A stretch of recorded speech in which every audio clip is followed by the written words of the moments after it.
La brise légère de Paris portait le parfum des fleurs du jardin du palais de l'Élysée, alors que je me tenais sur le balcon du salon des réceptions. La pleine lune illuminait les jardins impériaux, créant des ombres dansantes parmi les arbres centenaires. Mon cœur battait à tout rompre, non pas à cause de l'importance de la réunion diplomatique qui venait de s'achever, mais en raison de la présence de l'homme à mes côtés. « Gabriel », murmura Laurent, sa voix rauque brisant le silence de la nuit parisienne. Ses yeux gris-bleu me fixaient avec une intensité qui faisait trembler mes jambes. Je savais que je n'aurais pas dû être là. Je savais que chaque seconde passée à ses côtés était un risque calculé qui pouvait détruire tout ce pour quoi j'avais travaillé. Ma carrière diplomatique, mon mariage de façade, ma réputation bâtie au fil des décennies. Mais lorsque Laurent s'approcha réduisant l'espace entre nous, toutes ces préoccupations se dissolurent comme du sucre sous la pluie. Nous ne devrions pas, commençai-je à protester.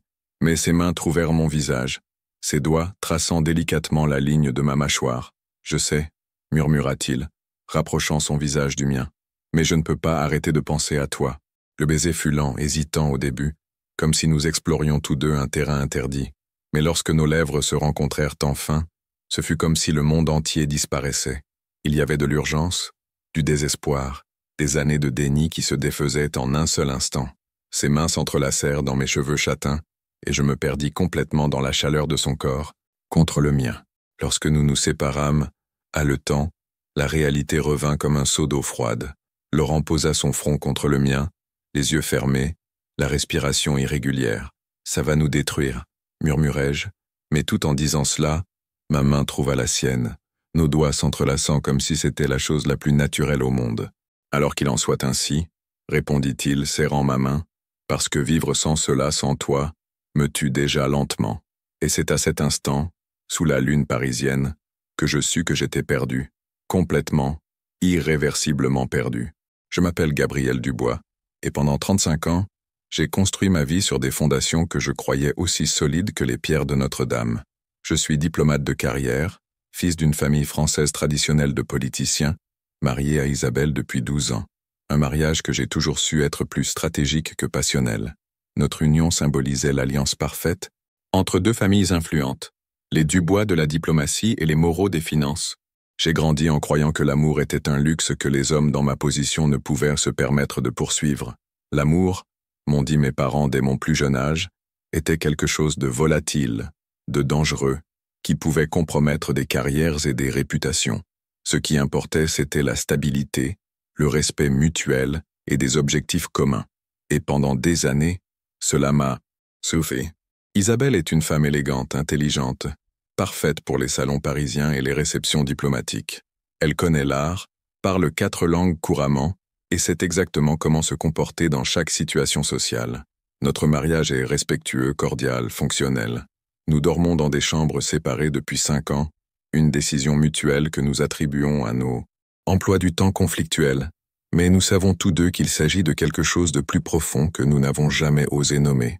Ces dernières années, j'ai commencé à ressentir un vide grandissant en moi, comme si je vivais la vie de quelqu'un d'autre.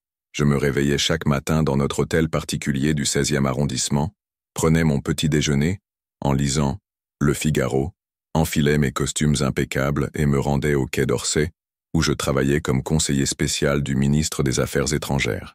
Ma routine était précise, mes journées prévisibles, mon avenir tracé, et cela me terrifiait.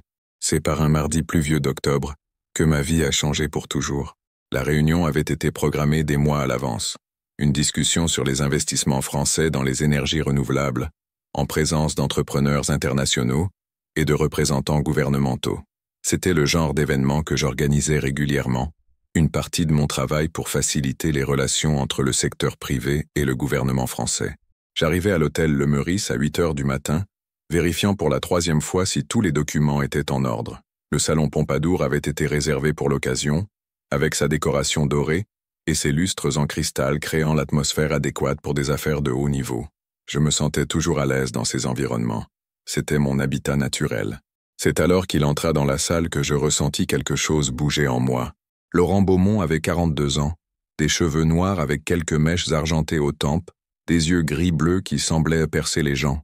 Grand, mesurant environ 1,85 m, il avait la posture assurée de quelqu'un habitué à commander. Il portait un costume bleu marine parfaitement coupé, sans ostentation, mais qui coûtait manifestement plus que le salaire mensuel de la plupart des gens. Laurent Beaumont était connu dans toute l'Europe comme le roi vert. À 25 ans, il avait hérité d'une petite entreprise énergétique de son père et l'avait transformée en un empire des énergies renouvelables valant aujourd'hui des milliards d'euros. Il possédait des résidences à Paris, Londres, New York et São Paulo, mais sa véritable passion, selon les magazines, étaient les vignobles, qu'il possédait dans la région de Bordeaux. Lorsque nos regards se croisèrent pour la première fois, je ressentis une étrange décharge électrique parcourir ma colonne vertébrale. Il s'arrêta au milieu d'une conversation avec d'autres entrepreneurs et me regarda directement, comme s'il essayait de déchiffrer un mystère. Pendant un instant qui sembla une éternité, toute la salle disparut. « Monsieur Dubois ?» Sa voix était grave, veloutée, avec un léger accent que je ne pus identifier immédiatement. « Laurent Beaumont, ravi de vous rencontrer enfin. » Lorsqu'il tendit la main pour me saluer, j'hésitai une fraction de seconde. Ses mains étaient grandes, fortes, avec des callosités suggérant que, malgré toute sa richesse, ce n'était pas un homme qui évitait le travail manuel. Le contact fut électrique, littéralement. Je ressentis un picotement remonter le long de mon bras. « Le plaisir est pour moi, monsieur Beaumont. Votre réputation vous précède. » Il sourit et ce sourire provoqua une sensation étrange dans mon estomac. Ce n'était pas seulement un sourire courtois d'affaires, il y avait quelque chose de plus, une chaleur sincère qui contrastait avec l'environnement formel. « J'espère que c'est une réputation positive, » dit-il, retenant ma main quelques secondes de plus que nécessaire. La réunion se déroula normalement, avec des présentations sur les politiques énergétiques et les opportunités d'investissement. Mais je pouvais à peine me concentrer. Mes yeux revenaient constamment vers Laurent, observant comment il prenait des notes, comment il inclinait la tête lorsqu'il réfléchissait, comment ses yeux s'illuminaient lorsqu'il parlait de projets environnementaux. Pendant la pause déjeuner, il s'approcha de moi à nouveau. « Gabriel, puis-je vous appeler ainsi? J'aimerais savoir si vous seriez disponible pour dîner ce soir. J'aimerais discuter de quelques idées sur la collaboration entre mon entreprise et le gouvernement français. » Mon premier réflexe fut de décliner poliment. Isabelle m'attendait à la maison pour un dîner avec ses parents. Mais quelque chose dans la manière dont il fit l'invitation, dans l'intensité de son regard, me fit hésiter. Ce serait un plaisir, m'entendis-je répondre, me surprenant moi-même. Excellent. Je connais un petit restaurant dans le Marais, loin des regards curieux de la presse. Le comptoir du Relais, à 8 heures, je passais le reste de la journée dans une étrange agitation. Dans l'après-midi, j'appelai Isabelle en inventant une excuse à propos d'une réunion d'urgence. Elle accueillit la nouvelle avec sa résignation élégante habituelle. « Bien sûr, chérie. Tu sais à quel point ces choses sont importantes pour ta carrière. » Carrière. Tout revenait toujours à cela. Mais pour la première fois depuis des années, ma carrière ne semblait pas être la seule chose qui comptait. À 8 heures précises, j'étais devant le comptoir du Relais, un petit bistrot chaleureux caché dans une rue étroite du Marais. Laurent était déjà là, assis à une table au fond, loin des fenêtres. Il avait troqué son costume pour une chemise blanche en lin et un blazer bleu foncé. Il semblait plus détendu, plus jeune. « Ponctualité française », dit-il en se levant pour me saluer. J'apprécie cela. Le dîner commença par une conversation professionnelle. Nous parlâmes d'énergie renouvelable, des politiques environnementales du gouvernement Macron, des défis de faire des affaires dans l'Union européenne. Laurent était d'une intelligence impressionnante, mais pas de manière arrogante. Il posait des questions pertinentes, écoutait mes réponses avec une attention sincère. Ce fut en commandant la 2e bouteille de Bordeaux que la conversation prit un tour plus personnel. « Vous êtes marié depuis longtemps ?» demanda Laurent, jouant avec le pied de son verre. « 12 ans, répondis-je automatiquement, puis j'ajoutai quelque chose qui me surprit. Parfois, ça semble une éternité. Il rit, mais c'était un rire sans joie. Je comprends. J'ai été marié pendant 8 ans, divorcé depuis 3 ans. Des enfants? Non. Mon ex-femme disait toujours que j'étais marié à mon travail. Elle n'avait pas tort. Il fit une pause. M'étudiant. Et vous? Nous n'avons pas eu d'enfants. Isabelle disait toujours que mon emploi du temps ne le permettait pas. Je m'arrêtais, réalisant que je révélais plus que je ne l'avais prévu. Désolé, je ne devrais pas parler de ça. Pourquoi pas? Nous sommes 2 hommes adultes ayant une conversation honnête. Le mot « honnête » résonna entre nous. Quand avais-je eu une conversation véritablement honnête avec quelqu'un pour la dernière fois? Puis-je poser une question indiscrète? Laurent se pencha en avant, baissant la voix. Mon cœur s'accéléra. Bien sûr. Êtes-vous heureux, Gabriel? La question me frappa comme un coup de poing à l'estomac. Personne ne m'avait jamais posé cette question directement. Heureux. Quel concept étrange. presque extraterrestre. Commençai-je, puis m'arrêtai. Le vin me rendait plus vulnérable que d'habitude. Je ne sais pas si le bonheur est quelque chose que les hommes dans ma position doivent poursuivre. Ah, quelle absurdité, dit-il mais doucement. Tout le monde mérite le bonheur. Et vous, êtes-vous heureux? Laurent resta silencieux un long moment, faisant tourner le vin dans son verre. Il y a 3 ans, j'aurais dit oui. J'avais tout ce que je pensais vouloir, le succès, l'argent, la reconnaissance. Mais dernièrement, il me regarda droit dans les yeux. Dernièrement, j'ai l'impression qu'il me manque quelque chose, comme si je ne vivais qu'à moitié ma vie. Ces paroles faisaient écho à quelque chose de profond en moi. C'était exactement ce que je ressentais. Le reste de la soirée passa à une vitesse impossible. Nous parlâmes de livres, de voyages, de rêves que nous avions abandonnés. Laurent me raconta sa passion pour la voile, son plus grand rêve de faire le tour du monde en bateau. Je révélai mon amour secret pour la poésie, quelque chose que je n'avais partagé avec personne depuis des années. Lorsque le restaurant commença à se vider, nous réalisâmes qu'il était presque minuit. Je devrais y aller, dis-je, mais mon corps semblait réticent à bouger. Bien sûr, répondit Laurent, mais il ne fit aucun geste pour se lever. Nous marchâmes ensemble dans les rues du Marais, nos pas résonnant sur les pavés anciens. La nuit était claire, les lumières de la ville créant une lueur dorée sur les façades des bâtiments historiques. « Gabriel, dit-il lorsque nous arrivâmes au coin où nos chemins se séparaient, j'ai vraiment apprécié cette soirée. Moi aussi. Pendant un moment, nous restâmes là, comme si aucun de nous ne voulait que la nuit se termine. Il y avait quelque chose dans l'air, une tension électrique que je n'avais jamais ressentie auparavant. « Pouvons-nous recommencer » demanda-t-il. Et il y avait une vulnérabilité dans sa voix qui me surprit. « Oui » répondis-je sans hésiter. « J'aimerais beaucoup. » Il sourit, ce sourire qui faisait chavirer mon estomac de manière que je ne comprenais pas complètement. « Parfait, je t'appellerai. » Et puis, avant que je puisse réfléchir à ce que je faisais, je m'approchai et l'embrassai sur la joue, tout près de la commissure de ses lèvres. C'était un geste impulsif, trop intime pour des connaissances professionnelles, mais qui semblait parfaitement naturel. Lorsque je m'écartai, ses yeux étaient fermés, comme s'il savourait l'instant. « Bonne nuit, Laurent. Bonne nuit, Gabriel. » Je marchais jusqu'à ma voiture dans une sorte de transe. Mon visage picotait encore là où il avait touché le sien. Mon cœur battait comme si j'avais couru des kilomètres. En rentrant chez moi, Isabelle dormait déjà. Je restais à la porte de notre chambre, observant sa silhouette sous les couvertures.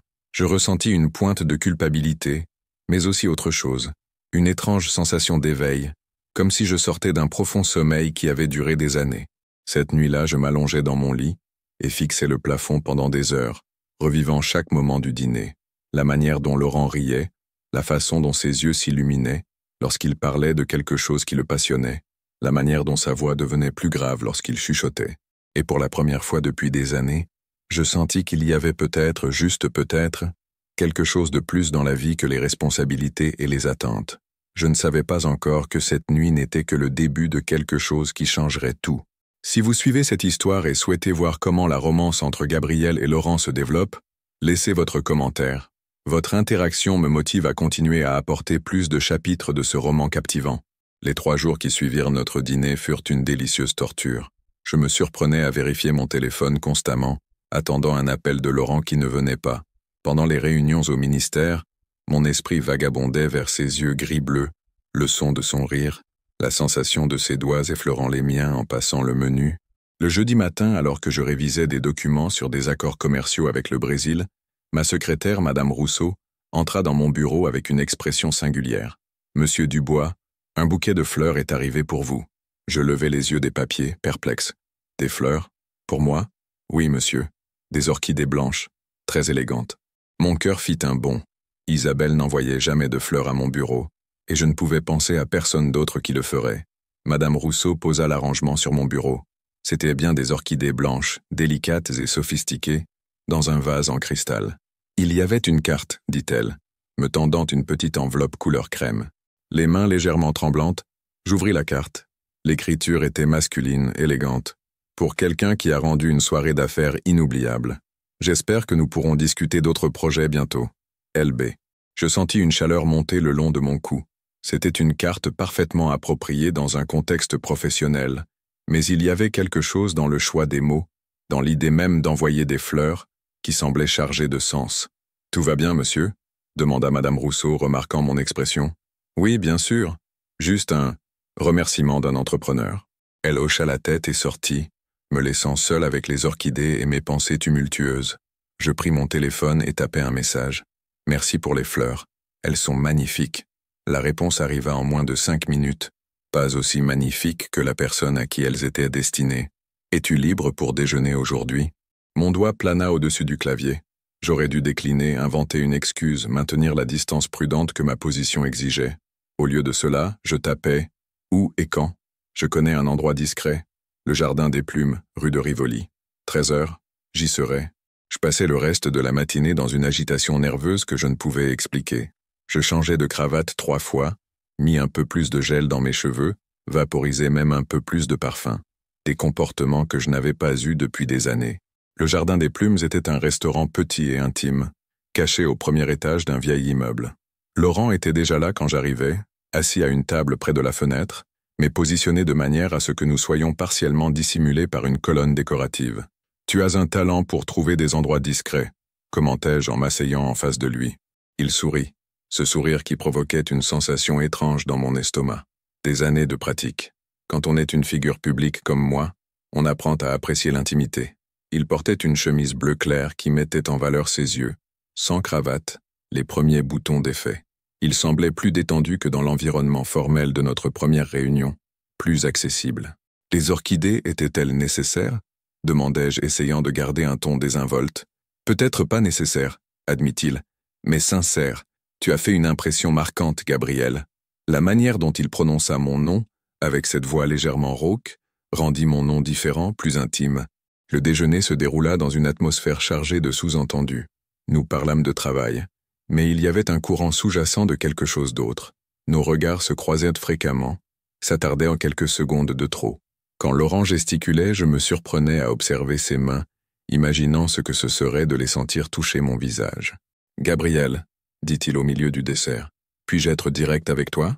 Mon cœur s'accéléra. Bien sûr, je n'arrête pas de penser à notre soirée dans le Marais. Ces paroles faisaient écho à ce que je ressentais. Moi non plus. Ce n'est pas normal pour moi, continua-t-il baissant la voix. D'habitude, je suis beaucoup plus contrôlé dans les relations professionnelles. Et tu penses que c'est une relation professionnelle ? La question m'échappa avant que je puisse la retenir. Laurent me regarda intensément, comme s'il évaluait quelque chose. Je ne sais pas vraiment ce que c'est, répondit-il honnêtement. Mais je sais que je ne veux pas que ça s'arrête. Je ressentis un frisson parcourir ma colonne vertébrale. Laurent, ma position, mon mariage, c'est compliqué. Je sais. Il tendit la main sur la table, effleurant légèrement mes doigts. Mais certaines choses valent la peine de compliquer la vie. Le contact de ses doigts sur les miens fut électrique. Pendant un instant, j'oubliais où nous étions, qui nous étions, quels étaient les risques. Il n'y avait que ce contact, ses yeux qui me regardaient, comme s'ils pouvaient voir, à travers tous les masques que je portais. « Je dois y aller », murmurai-je, mais je ne bougeais pas ma main. « Je sais », répondit-il, mais il ne retira pas ses doigts non plus. Nous restâmes ainsi un moment de plus. 2 hommes puissants, réduits à quelque chose de primitif et vulnérables par un simple contact. Lorsque je me levai enfin pour partir, Laurent retint ma main 1 seconde. « Gabriel, si tu décides que c'est trop risqué, je comprendrai. Mais s'il y a une partie de toi qui veut explorer ça, qui veut découvrir où ça peut mener, il fit une pause. Je serai là. » Les semaines suivantes devinrent une danse complexe d'approches et de retraits. Laurent et moi commençâmes à nous rencontrer régulièrement, toujours sous des prétextes professionnels, toujours dans des lieux discrets. Un déjeuner pour discuter des politiques énergétiques, un café pour m'examiner des propositions d'investissement, une promenade dans les jardins du Luxembourg pour parler de durabilité. Chaque rencontre approfondissait notre connexion de manière dangereuse. J'appris que Laurent avait perdu sa mère à l'âge de 15 ans, et que c'était ce qui l'avait poussé à travailler si intensément. Il sut que mon mariage avec Isabelle avait été arrangé par nos familles, et que je n'avais jamais connu ce qu'on pourrait appeler une véritable passion. « As-tu déjà été amoureux ?» me demanda-t-il un après-midi pluvieux alors que nous marchions dans les couloirs du musée d'Orsay. Nous y étions allés sous prétexte de voir une exposition sur l'art et la nature, mais en réalité, nous voulions juste un endroit où nous pouvions être ensemble sans attirer les soupçons. La question me prit au dépourvu. Nous nous arrêtâmes devant un tableau de Renoir, un couple dansant, et je ressentis une amère ironie dans la situation. « Je ne sais pas », répondis-je honnêtement. « J'ai cru l'être, une fois, à l'université. Mais maintenant, en y repensant, je crois que c'était plus de la fascination que de l'amour. Et maintenant, je le regardais, la manière dont la lumière douce du musée mettait en valeur ses traits, la façon dont ses yeux m'étudiaient avec une intensité qui faisait chavirer mon estomac. Maintenant, je commence à comprendre la différence. Il sourit, un sourire petit et intime qui n'était que pour moi.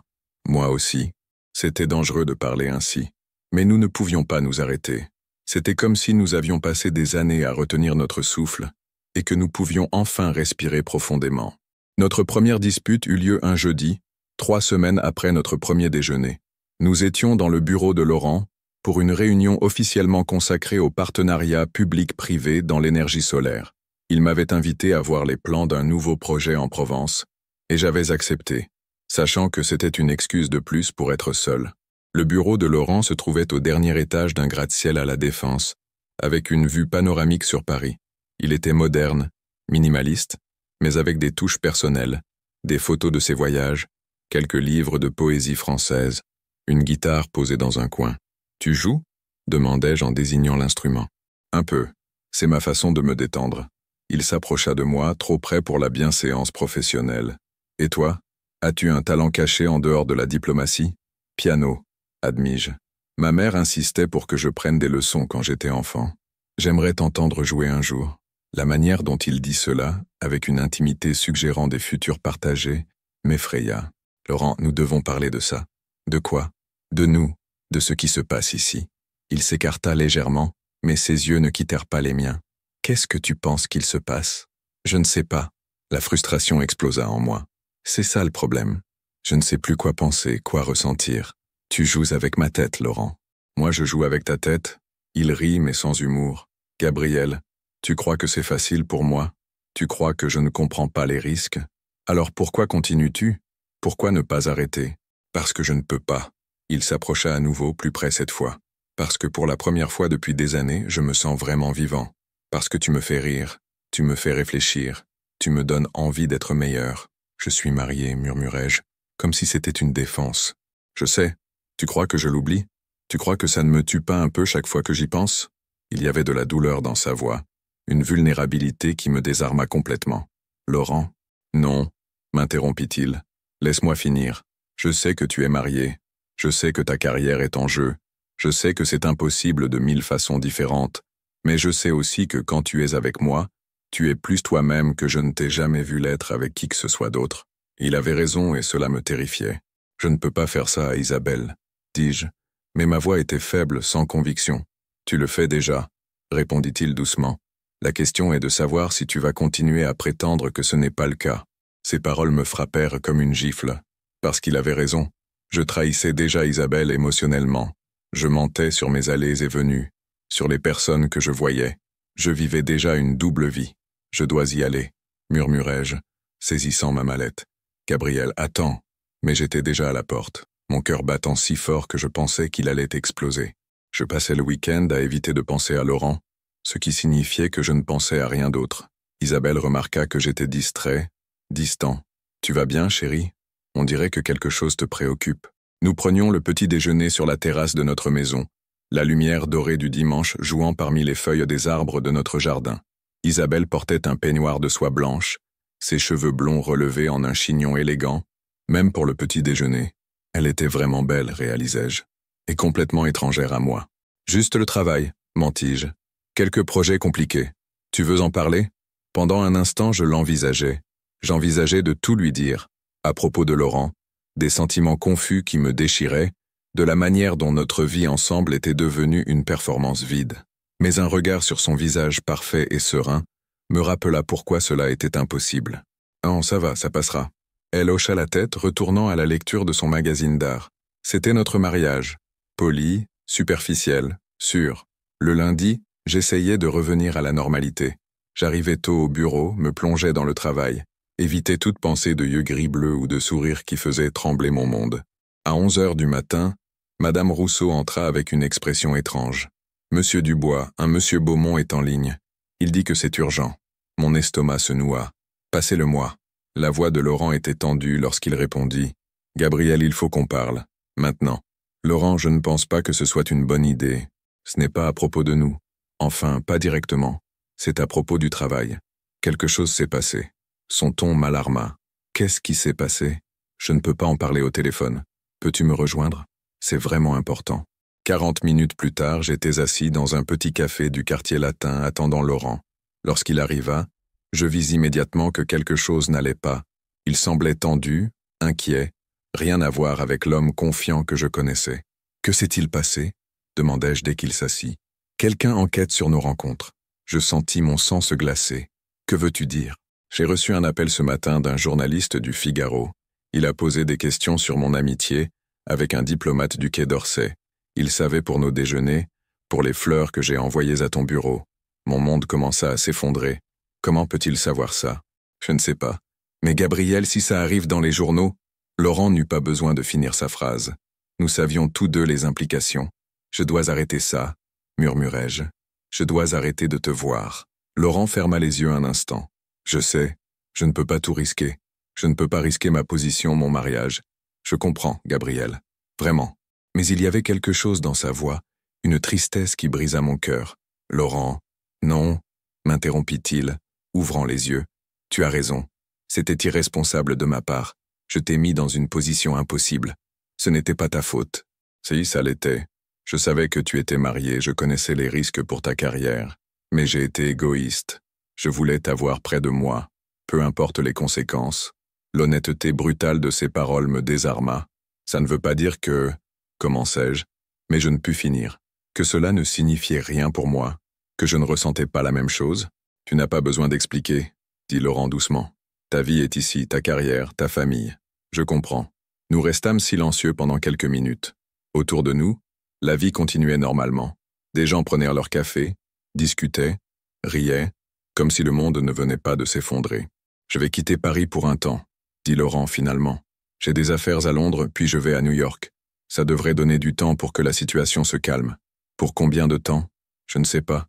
Quelques mois, peut-être. L'idée de ne pas le voir pendant des mois me frappa comme un coup physique.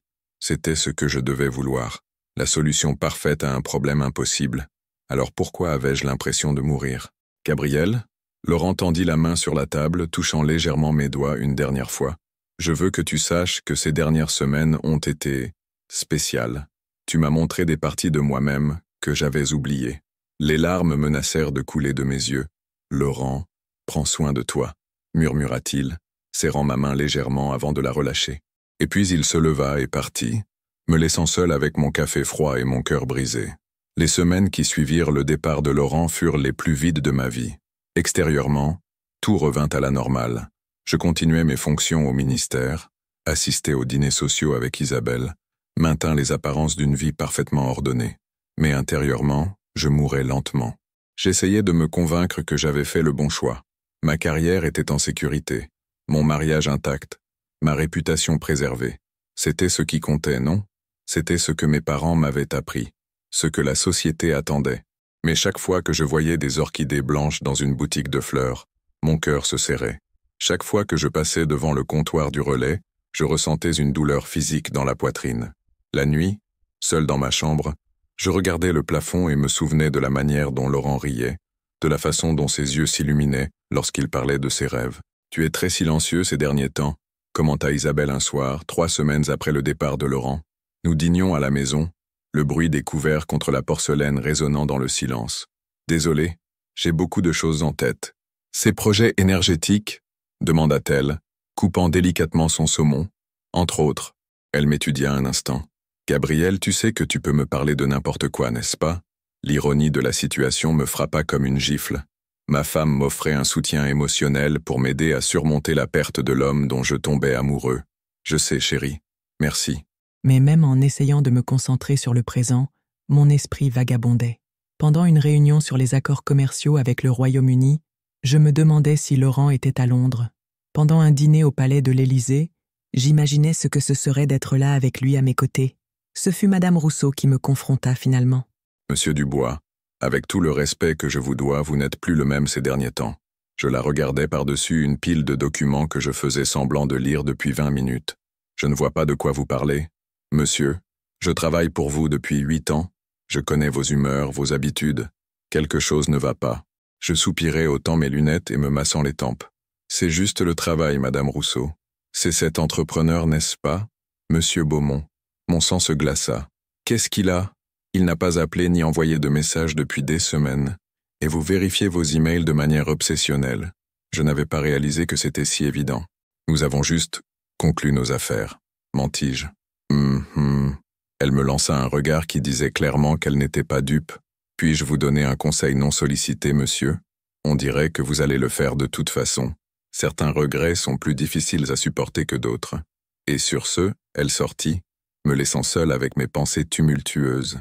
Ce soir-là, seul dans mon bureau à la maison, j'ouvris mon ordinateur portable et tapai le nom de Laurent sur Google. Je trouvai une photo de lui à une conférence à Londres, datée de 3 jours plus tôt. Il semblait professionnel, composé, mais il y avait quelque chose dans ses yeux qui me fit penser que peut-être, juste peut-être, il souffrait lui aussi. Je fermai l'ordinateur avec colère. Ce n'était pas sain. Je devais avancer, oublier, retourner à ma vie d'avant. Mais comment oublier quelqu'un qui vous a fait vous sentir vivant pour la première fois?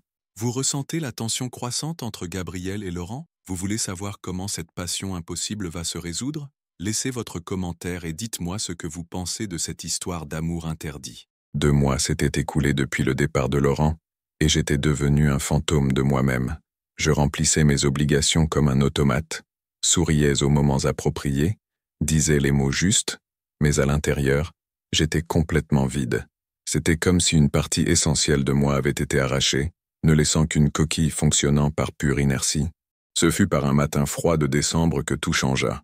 J'étais dans mon bureau prétendant examiner des propositions d'accords environnementaux, quand Isabelle apparut à la porte. C'était inhabituel qu'elle vienne au ministère, et l'expression sur son visage m'alarma immédiatement. « Gabriel, nous devons parler. »« Bien sûr, chérie. Que se passe-t-il » Elle ferma la porte derrière elle et s'assit sur la chaise en face de mon bureau. Pendant un long moment tendu, elle m'étudia simplement, comme si elle voyait quelque chose qu'elle n'avait jamais remarqué auparavant. Je sais pour Laurent Beaumont. Mon sang se glaça, les mots résonnèrent dans le bureau comme un coup de feu. Je ne sais pas de quoi tu parles. Mentis-je automatiquement, mais ma voix était faible, sans conviction. Gabriel, s'il te plaît, ne m'insulte pas en feignant l'ignorance. Sa voix était calme, contrôlée, mais il y avait une tristesse que je n'avais jamais entendue auparavant. J'ai reçu un appel hier. Quelqu'un m'a parlé de tes réunions avec lui. Je sentis le monde s'effondrer autour de moi. Isabelle, c'était juste des réunions professionnelles, demanda-t-elle, me regardant droit dans les yeux. J'aurais pu mentir, j'aurais dû mentir. C'était ce que toute personne dans ma position ferait. Mais quand je regardais ces yeux bleus qui me connaissaient depuis 12 ans, quelque chose en moi se brisa. Non, murmurai-je. Elle ferma les yeux un instant comme si elle avait reçu un coup physique. Lorsqu'elle les rouvrit, il y avait des larmes. Tu l'aimes? La question me frappa comme un éclair. Personne ne m'avait jamais posé cette question directement. Pas même moi-même je ne m'étais forcé à répondre avec une telle clarté. Oui, admis-je. Et ce fut comme si un barrage s'était rompu en moi. Oui, je l'aime. Isabelle hocha lentement la tête, les larmes coulant silencieusement sur ses joues. Et moi? Demanda-t-elle. M'aimes-tu? Cette question était encore plus difficile à répondre, car elle impliquait non seulement la vérité, mais aussi la bonté. Je te respecte profondément, répondis-je honnêtement. Je t'admire, je tiens à toi. Mais l'amour, le genre d'amour que tu mérites, non, Isabelle, pas comme je le devrais. Elle sanglota une fois, couvrant son visage de ses mains. Mon instinct fut de me lever et de la consoler, mais quelque chose me dit qu'elle avait besoin d'espace. Depuis quand le sais-tu? Demandai-je doucement. À propos de Laurent spécifiquement? Depuis hier. Mais à propos de toi? De qui tu es vraiment? Elle leva le visage, me regardant avec une clarté douloureuse. Je crois que je l'ai toujours su, au fond. Je ne voulais simplement pas l'admettre. Isabelle, je suis tellement désolée. Non, m'interrompit-elle. Ne t'excuse pas d'être qui tu es. Excuse-toi d'avoir gaspillé 12 ans à prétendre être quelque chose que nous n'étions pas. Ces paroles me frappèrent comme une gifle, car elle avait absolument raison. Que faisons-nous maintenant? Demandai-je. Maintenant, dit-elle en se levant et en lissant sa jupe, tu arrêtes d'être lâche et tu vas chercher l'homme que tu aimes. La conversation avec Isabelle libéra quelque chose en moi qui était emprisonné depuis des mois. Pour la première fois depuis le départ de Laurent, je sentis que je pouvais respirer pleinement. Isabelle avait raison. J'avais été lâche. J'avais laissé la peur dicter mes choix. J'avais choisi la sécurité de la prison plutôt que la liberté incertaine de l'amour véritable. Cet après-midi-là, je présentais ma démission au ministère des Affaires étrangères. Mon patron, le ministre Dubois, sans lien de parenté malgré le nom, fut choqué. Gabriel, es-tu fou? Ta carrière est à son apogée. Dans quelques années, tu pourrais être ministre. Merci pour votre confiance, monsieur. Mais je dois suivre une autre voie. Quelle voie? Que vas-tu faire? C'était une bonne question. Je n'en avais aucune idée. Tout ce que je savais, c'était que je ne pouvais plus vivre cette vie. Je suis encore en train de le découvrir. 2 semaines plus tard, Isabelle et moi nous assîmes avec des avocats pour entamer les démarches de divorce. Ce fut étonnamment amical. Nous savions tous deux que c'était la bonne décision, la seule décision honnête. « Vas-tu le chercher ?» demanda-t-elle lorsque nous quittâmes le bureau de l'avocat. « Je ne sais pas où il est, » admis-je. « Il pourrait être à Londres, à New York, n'importe où. » Gabriel, elle prit mon bras doucement. « Si tu l'aimes vraiment, tu le trouveras. » Isabelle avait raison, comme toujours. Je commençais ma recherche ce soir-là. J'appelais l'entreprise de Laurent à Paris, mais on me dit seulement qu'il était en voyage d'affaires prolongé. J'essayais ses bureaux à Londres et à New York, mais je reçus des réponses similaires. C'était comme s'il avait disparu. Je passais des jours à faire des recherches en ligne, cherchant des nouvelles de lui, des conférences où il pourrait parler, n'importe quel indice sur son emplacement. Je trouvais quelques mentions dans des journaux d'affaires, mais rien d'assez récent pour me donner une localisation actuelle. C'est alors que je me souvins de quelque chose qu'il avait mentionné nonchalamment lors d'un de nos déjeuners, ses vignobles à Bordeaux. Il avait dit qu'il y allait quand il avait besoin de se reconnecter à ce qui comptait vraiment. 3 jours avant Noël, je louais une voiture et roulais jusqu'à Bordeaux. La propriété de Laurent se trouvait dans les collines de Saint-Émilion, une région célèbre pour ses vins rouges. L'adresse que j'avais obtenue grâce à des recherches en ligne me mena à une route de terre serpentant entre des vignobles endormis, les vignes nues s'étendant comme des squelettes élégants sous le ciel gris d'hiver. Le château Beaumont était plus modeste que ce à quoi je m'attendais. Une maison de pierre à 2 étages, élégante mais sans ostentation, entourée de jardins simples et offrant une vue sur les vignobles qui s'étendaient jusqu'à l'horizon. Il y avait de la lumière aux fenêtres et de la fumée s'échappant de la cheminée. Je me garais dans l'allée circulaire en gravier, le cœur battant si fort que je pouvais l'entendre. Je n'étais pas sûr qu'il serait là, pas sûr de la manière dont je serais reçu s'il l'était, mais je savais que je devais essayer. Je frappais à la lourde porte en bois, entendant l'écho résonner de l'autre côté. Des pas s'approchèrent, et la porte s'ouvrit. Laurent se tenait là, vêtu d'un jean délavé et d'un pull en laine crème, les cheveux légèrement plus longs que la dernière fois que je l'avais vu. Ses yeux s'écarquillèrent lorsqu'il me vit, et pendant un moment, aucun de nous ne dit rien. « Gabriel ?» Sa voix était rauque, incrédule. « Que fais-tu ici ?»« Je t'ai cherché partout, dis-je, me sentant soudain vulnérable comme un enfant. Londres, New York. J'ai pensé que tu pourrais être ici. Comment savais-tu pour cet endroit? Tu l'as mentionné une fois. Tu as dit que tu venais ici quand tu avais besoin de réfléchir. » Il hocha lentement la tête, me regardant toujours comme si j'étais une apparition. « Puis-je entrer ?» demandai-je. « Il fait froid, et j'ai besoin de te parler. » Laurent hésita un instant, puis s'écarta de la porte. « Bien sûr, entre. » L'intérieur de la maison était chaleureux, rustique, mais élégant. Il y avait une cheminée allumée dans le salon, des livres éparpillés sur une table basse, un verre de vin à moitié vide à côté d'un fauteuil en cuir. « Veux-tu quelque chose? Du vin, du café? »« Non, merci. » Je restais debout au milieu de la pièce, soudain incertain de comment commencer. « Laurent, tu ne devrais pas être ici, » m'interrompit-il, mais sa voix était douce, sans colère. « Je sais, mais j'avais besoin de te voir. » « Pourquoi ?» Il se tourna pour me faire face complètement. « Gabriel, nous avons décidé. Tu as décidé. C'était trop risqué et trop compliqué. Je me suis trompé. » Les mots sortirent avec plus de force que je ne l'avais prévu. Laurent cligna des yeux, surpris. « Je me suis trompé, » répétai-je plus doucement. « Surtout, sur ce qui était important, sur ce que je pouvais supporter de perdre, sur qui je suis vraiment. »« Qu'est-ce que tu dis ?»« Je dis que j'ai démissionné du ministère. Je dis qu'Isabelle et moi sommes en train de divorcer. Je dis que j'ai passé les 2 derniers mois à vivre comme un mort-vivant parce que tu n'étais pas là. » Laurent me fixa, cherchant des signes que je mentais ou délirais. « Gabriel, je dis que je t'aime, » continuai-je, ma voix se brisant légèrement sur le mot « aime ». Je dis que je préfère avoir une vie réelle et compliquée avec toi qu'une vie fausse et sûre sans toi. Pendant un moment qui sembla une éternité, Laurent me regarda simplement. Puis, lentement, il s'approcha. « Es-tu sûr ?» demanda-t-il, s'arrêtant juste devant moi. « Parce que je ne peux pas revivre ça. Je ne peux pas te laisser entrer dans ma vie pour que tu t'enfuis quand ça devient difficile. »« Je suis sûr, » répondis-je, le regardant droit dans les yeux. plus sûr que je ne l'ai jamais été de quoi que ce soit dans ma vie. Et puis, enfin, il sourit, ce sourire qui réorganisait tout mon monde. « Alors viens ici », murmura-t-il. Quand Laurent me prit dans ses bras, ce fut comme si toutes les pièces de ma vie s'emboîtaient enfin au bon endroit. Ses lèvres trouvèrent les miennes avec une urgence désespérée, comme si nous avions tous deux retenu notre souffle pendant des mois et pouvions enfin respirer. Le baiser fut différent de tout ce que j'avais connu. Ce n'était pas seulement physique, c'était émotionnel, spirituel, une fusion complète de deux âmes qui avaient retrouvé leur autre moitié. Ses mains étaient dans mes cheveux, sur mon visage, comme s'il essayait de se convaincre que j'étais réel. « J'ai cru t'avoir perdu pour toujours », murmura-t-il contre mes lèvres. « Tu m'avais dès le premier instant », répondis-je, me surprenant moi-même par l'honnêteté brutale de la confession. Nous passâmes toute la nuit à parler, à nous embrasser, à nous redécouvrir. Laurent me raconta ses mois à Londres et à New York, comment il avait essayé de se distraire avec le travail, mais comment chaque ville lui rappelait quelque chose que j'avais dit ou fait. Je parlais du vide que j'avais ressenti, de la manière dont j'avais enfin compris qu'une vie sans amour véritable n'était pas une vie du tout. « Que faisons-nous maintenant ?» demandai-je alors que le soleil commençait à se lever sur les vignobles, peignant le ciel de teintes dorées et roses.